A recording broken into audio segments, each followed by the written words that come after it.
Coucou les minis, aujourd'hui je vais vous raconter l'histoire d'un berger vraiment spécial. Voici un homme, un berger, qui surveille ses nombreuses brebis.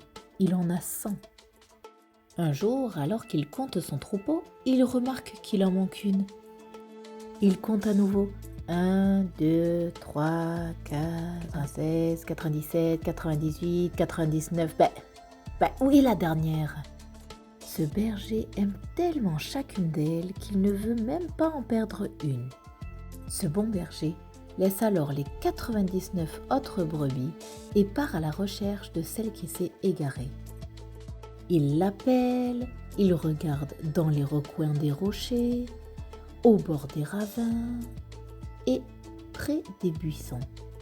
Il cherche sa brebis bien-aimée partout et n'abandonne pas, car elle est précieuse à ses yeux. Au bout d'un moment, le berger voit sa brebis. Ça y est, elle est là! Oh, quelle joie! Pauvre petite brebis, elle doit être épuisée et elle a sans doute eu très peur. Le berger la place avec soin sur ses épaules et tout heureux, il rentre avec elle. De retour à la maison, ce gentil berger appelle ses amis et ses voisins. « Réjouissez-vous avec moi, car j'ai retrouvé ma brebis qui était perdue !» Mon cher Mini, toi aussi tu es heureux et rassuré que la brebis a été retrouvée ? Oh, quelle belle histoire! Sais-tu que Jésus est appelé le bon berger ? Eh oui, comme dans cette histoire, Dieu aime chacun de nous tout particulièrement. Mon cher Mini, tu es précieux, tu es précieuse aux yeux de Dieu. Et lorsque nous nous éloignons de Jésus, que nous faisons des bêtises, que nous n'obéissons pas à la parole de Dieu, il est triste et s'inquiète pour nous. Nos choix ont des conséquences et parfois on finit blessé, triste, perdu, on se sent seul. Mais heureusement, Dieu, notre berger aimant, nous cherche jusqu'à nous trouver car il désire nous ramener sur le bon chemin.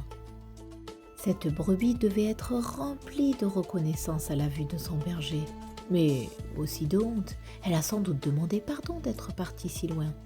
Mais le berger n'était pas en colère, mais plutôt rempli d'amour. Tu te souviens ? Il l'a portée sur ses épaules et a fêté son retour avec ses voisins. Dans la Bible, Jésus nous dit « Il y a plus de joie dans le ciel pour une seule personne qui est sauvée par Dieu et qui se repent de ses péchés. » Alors, acceptes-tu Jésus comme bon berger ? Veux-tu qu'il te guide chaque jour ?